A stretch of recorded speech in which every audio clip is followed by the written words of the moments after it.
Welcome to trendy TV. గత ఎన్నికల్లో పరాజయం తర్వాత లోక్సభ ఎన్నికలపై బీఆర్ఎస్ ఫోకస్ చేస్తుంది.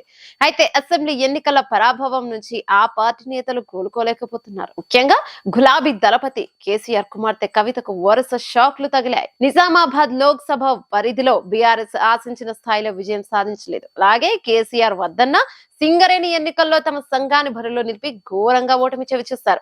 ఈ నేపథ్యంలో కవిత ఎంపీ ఎన్నికల్లో బరిలో దిగకపోవచ్చనే ప్రచారం సాగుతోంది.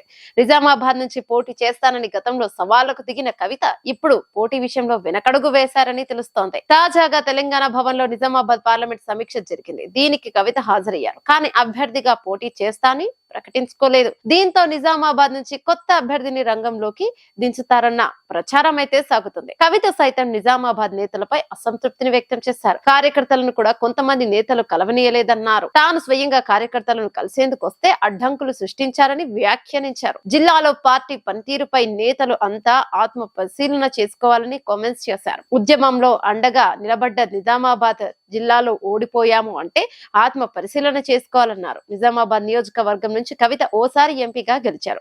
గత ఎన్నికల్లో పరాజయం పాలయ్యారు. మళ్లీ నిజామాబాద్ ఎంపీ స్థానం నుంచే బరిలోకి దిగేందుకు ఆమె సన్నాహాలు చేసుకున్నారు. ఆ నియోజకవర్గ పరిధిలోని అసెంబ్లీ స్థానాల బాధ్యతను తీసుకున్నారు.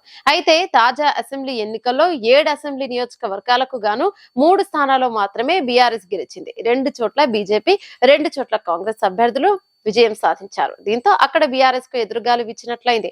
అందుకే కవిత పోటీ లేదన్న అభిప్రాయాన్ని వినిపిస్తోంది. ఈ వీడియో మీకు నచ్చినట్టయితే లైక్ చేయండి, షేర్ చేయండి, కమెంట్ చేయండి, సబ్స్క్రైబ్ చేయండి.